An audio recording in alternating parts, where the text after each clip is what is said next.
lọ́jọ́ ọjọ́ kan bínibíní àbíyọ́ ṣọ́ọ̀nì bẹ̀rìn ọlọ́mọge ṣọ́ọ̀nì bẹ̀rẹ̀ kó má bàa kó sọ́wọ́ nítorí owó. ọmọ yìí láàrin mi àti ẹ̀ṣẹ̀ mi ìtẹ́gbẹ́ wa ní last time tẹ́gbẹ́ wa bá mi last time ó yàgbé kìfì ni. ẹ̀yà ó ṣe àgbègbè gbẹ́yìn. ó ṣètò yín. gbẹ́yìn. ṣé ìwà lóògùn fún ni àbọ̀ ọmọ lóòótọ́ wọ̀ kọ́ ló bí ṣùgbọ́n ìgbésẹ̀ ló ná yẹ. síkà tó kọ́ láàmì. òbí gbogbo yín fọmọ yìí kí ìgbẹ́ tó yà kó dẹ́kun. ṣètò gbogbo ẹ̀ kò lè yàgbẹ́lẹ̀ mi òbí ẹ̀ máa gbó káàkáà. ọ̀sẹ̀ tó tóbi tó dà wá mo tí mo ṣe kápá tẹ̀mí mo ṣe gbọ́gbọ́dọ̀ gbọ́ ọ lè sáàkì mi dání. wàhálà ọ̀dà oúnjẹ lélẹ̀. tó bá pọ́ sí ìgbóyà ìgbọ̀nà ìbá mi. ṣé ẹ ti kó kí ní ìtẹ́jì ẹ ti kó síbẹ̀. mo máa ṣe náà ilé ẹ̀rọ àti èyí. alẹ́ mọ̀ olúwẹ̀rẹ̀ bá dé òjò. Short rest na 2,000. As if you are doing 2 hours, that will be 4,000. 3 hours, that will be 6,000. And if you want to book me for full day, but today I no get chance for full time. Na sure because another customer don dey wait for me already. I no come for that thing wey you talk. Wetin go carry you? I see something for your face. Na make me come. I dey see love for your face. Love? Yes. Abeg let me comot am. Maybe make comot am fast abeg. I dey see love for your face. I no understand. I no dey draw tattoo for face. Na which one be say you dey see love for your face? You see, make I clear you. That 1 hour, 2 hour, 3 hour, no be am. But wetin I dey see be say the years wey me and you go dey wey we go dey for long. E no go better for you. E no go better for your generation. As I sit down here jeje like this, you wan take love matter go spoil my mood. E no go better for you. I tell you say I sit down here dey find money, you dey follow me cap love. Wetin go find you with love now? Babe, no reach like that now. I want you to understand. The way love dey feel for my body dey different the way you dey talk.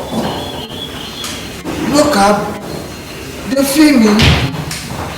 Na love wey I dey see make me dey come to you. So you see me, you look at me finish like this, I look like the kind of babe wey you go carry come take sweet mouth, collect something for my body. Manager, abeg na come to dey allow bad people enter this place. Which kind part am this one? Don't worry. Na that love wey dey take for my face go kill your generation, idiot. You no get money. Okay, let me say you no get money. Maybe I can still help you, give you for free. You no get money. Get out, no get money, no get anything. You no get money, they follow me talk love. Love for love kill you. Na patanya you dey yarn. Daddy, mo expect pé five lè kí ti báyìí kí ló wá ń ṣe níta mi báyìí sá. ó fún ìgbà kí wọ́n wà ní fúláì bí lóòótọ́ ṣùgbọ́n mo gbé atẹ́gùn wọn àtòjọ́ ọ̀run ní fẹ́ kó máa fèsì mi lára kó lè máa fèsì bébì mi lára. ètò àtẹ́gùn elédùn màlúù bọ́ dáàdì bọ́ èsì wà nínú vip ẹ̀ sá. bébì mi ń wá ìgbẹ́ ẹ̀sìmọ̀ kí ni nǹkan pẹpẹ ní chicken a ní pẹpẹ soup èwo ni ẹ fẹ́ ń bẹ̀rẹ̀ ní ma order fún bẹ́ẹ̀. sister I'm okay. ẹ wà okay. ṣé kìí ṣe pé ń bínú sí wa ṣá. no at all. ẹ dẹ̀ ṣọ́ pé wà okay. mo okay. mo okay. ẹ ṣe bẹ̀rẹ̀ ṣe bẹ̀rẹ̀ thank you. alákùnrin àjà. ha gbé gbogbo ẹrù wá. ó dé ọmọ ẹ̀ka kingdom. ẹgbẹ́ kìíní wá. ẹ ò jọ kàn ẹyin ló kàn ọ orí ẹ̀ ló jẹ́ ń gbé wá mo gbé gbogbo ìjà wa ni. ibi tá à ń lọ ládé ṣe ti rí mi ò ní mi ò bá yín wọlé o bó mo fẹ́ ká láti máa dún lórí fún mi mo rí jókòó yìí kó tó di pa wọlé.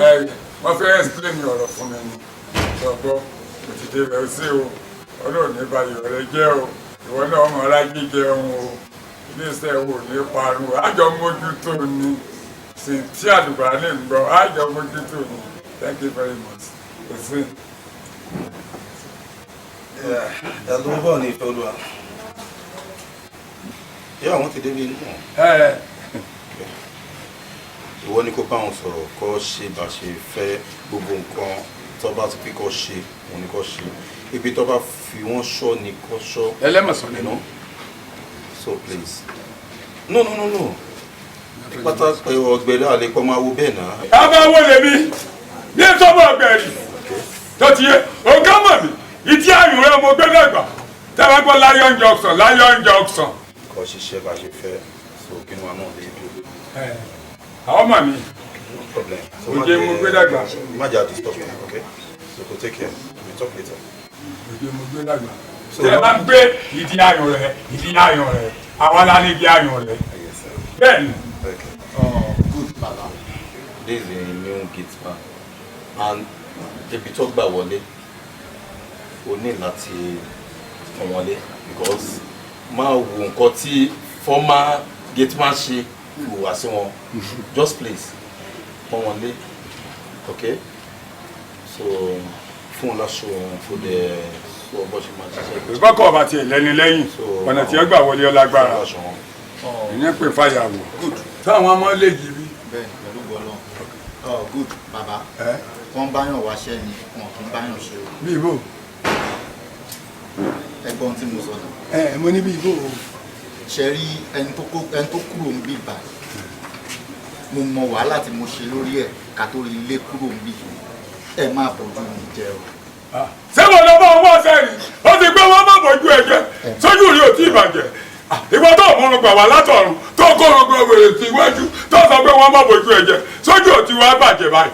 Ọdẹ bá mi sọ sí wọlé bẹ́ẹ̀ mi wá sẹ́ni. Ẹ má bínú. Ìbínú. Nǹkan tó ṣẹlẹ̀ tójú ẹ̀rẹ́ fún former security gate man yẹn ló fà á. Ẹ má bínú ìjọ.